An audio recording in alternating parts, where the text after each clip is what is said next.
अकोल्यात पावसानं हजेरी लावलेली आहे। ऐन दिवाळीत पावसानं हजेरी लावल्यानं बाजारपेठांमध्ये गोंधळ उडाला। विक्रीसाठी ठेवण्यात आलेले दिवाळी साहित्य भिजल्यामुळे व्यावसायिकांचं नुकसान झाले, तसंच खरेदीवरही परिणाम झालाय।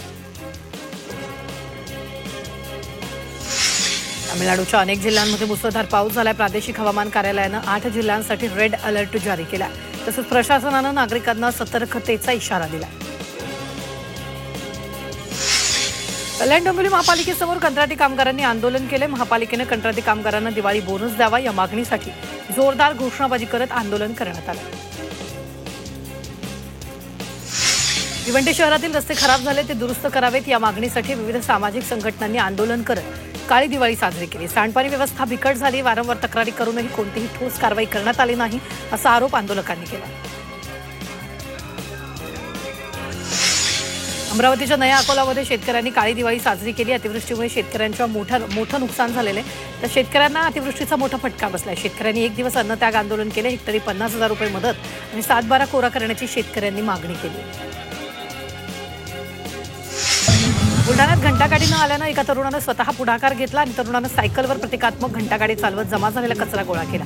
हा गोळा केलेला कचरा नगरपालिकेच्या प्रवेशद्वारासमोर फेकून प्रशासनाचा निषेध व्यक्त केला। कल्याणमधील खडवली ग्रामपंचायत हद्दीतील बोगस मतदारांवर कारवाई करण्याची मागणी करण्यात आली। शिवसेना उद्धव ठाकरे पक्षाच्या पदाधिकाऱ्यांनी या मागणीबाबत पोलिसांना निवेदन दिलं। यावेळी अनेक शिवसेना पदाधिकारी आणि कार्यकर्ते उपस्थित होते। यवतमाळ तहसील कार्यालयासमोर शिवसेना उद्धव बाळासाहेब ठाकरे पक्षाच्या नेतृत्वात शेतकऱ्यांनी चटणी भाकर खाऊन काळी दिवाळी साजरी केली। सरकारनं कर्जमाफीची आश्वासन पूर्ण केली नाही, शिवाय दिवाळीपूर्वी पीक नुकसानीची मदत देखील मिळाली नाही, असा दावा शेतकऱ्यांनी केला।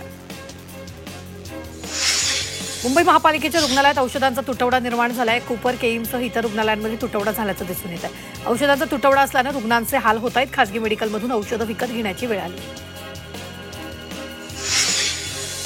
पुण्यात दिवाळीनिमित्त राज्य परिवहन महामंडळानं 589 अतिरिक्त फेऱ्यांचं नियोजन केलं। त्यानुसार 15 ते 18 ऑक्टोबर या 4 दिवसात 6,000 फेऱ्या पूर्ण करण्यात आल्या। आतापर्यंत 2.5 लाख प्रवाशांनी प्रवास केला असून प्रवाशांच्या प्रतिसादामुळे एसटीच्या तिजोरीत सुमारे 6 कोटी जमा झाले। शेतकऱ्यांसाठी मराठा आंदोलक मनोज जरांगे यांनी रणशुंग फुंकलंय। शेतकऱ्यांसाठी रस्त्यावर उतरावंच लागेल असा इशारा जरांगेंनी दिला। शेतकऱ्यांसाठी सरकारचे कपडे फाडावे लागतील असंही जरांगेंनी म्हटलंय। संगमनेर मतदारसंघात बोगस मतदारांची नोंद झाल्याचा खळबळजनक दावा काँग्रेस नेते बाळासाहेब थोरातांनी केला। 1-2 नव्हे तर तब्बल 9,500 बोगस मतदारांची नोंद झाली असा दावा थोरातांनी केला। मुस्लिम समाजाला जवळ करा अशा सूचना कृषी मंत्री दत्तात्रय भरणेंनी दिल्या।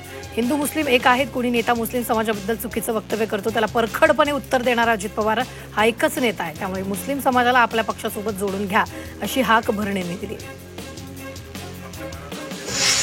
कृषी मंत्री दत्ता भरणे यांच्या राष्ट्रवादी काँग्रेसच्या बैठकीला रणजित शिंदे यांनी उपस्थिती लावली होती। माढा तालुक्यातील टेंभुर्णी इथं भाजपच्या ऑपरेशन लोटसला थांबवण्यासाठी भरणे यांनी सूत्र हातात घेतली। भाजप प्रवेशासाठी उत्सुक असलेले माजी आमदार पुत्र रणजित शिंदे यांनी राष्ट्रवादी काँग्रेसच्या बैठकीला उपस्थिती लावल्यानं शिंदे यांची भूमिका काय हे अद्याप स्पष्ट झालेलं नाही।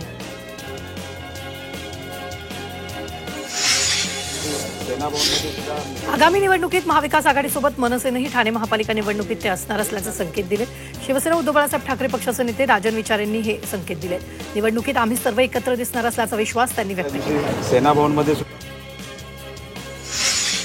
मतचोरीच्या मुद्द्यावरून पुन्हा एकदा संजय राऊतांनी महायुती सरकारवर निशाणा साधलाय। मतचोरी, घोटाळा, पैशातून महायुतीचा विजय झाल्याचं राऊतांनी म्हटलंय। बोगस मतदारांबाबत सत्ताधारी आमदारच सांगतात असंही राऊतांनी सांगितलं। ऐन दिवाळीत नेत्यांमध्ये राजकीय फटाके वाजू लागलेत। मतदान यादीतील घोळावरून विरोधकांनी सत्ताधाऱ्यांना घेरलंय। याच पार्श्वभूमीवर आमच्याकडे हायड्रोजन बॉम्ब आहे असा इशारा राष्ट्रवादी शरदचंद्र पवार पक्षाचे आमदार जितेंद्र आव्हाड यांनी दिला। विरोधी पक्षाकडून भाजपसह मित्रपक्षांनी मतचोरी करून मतदार याद्यांमध्ये घोळ करून निवडणुका जिंकल्याचा आरोप केला जातो। यावर उद्योगमंत्री उदय सामंत यांनी परखड भाषेत प्रत्युत्तर दिलं। महाविकास आघाडीच्या सर्व खासदार आमदारांनी राजीनामे देऊन बॅलेट पेपरची मागणी करावी असं सामंत म्हणाले।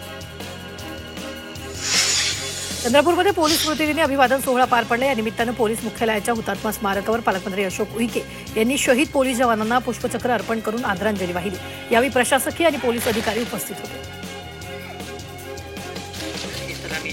सिल्लोड नगर परिषदेच्या नगराध्यक्षपदासाठी अब्दुल सत्तार यांनी स्वतःच्या मुलाच्या नावाची घोषणा केली। नगराध्यक्षपद सर्वसाधारण गटासाठी खुलं झाल्यानंतर त्यांनी ही घोषणा केली। त्यानंतर अब्दुल समीर यांच्या प्रचार कार्यालयाचं उद्घाटन करण्यात आलं।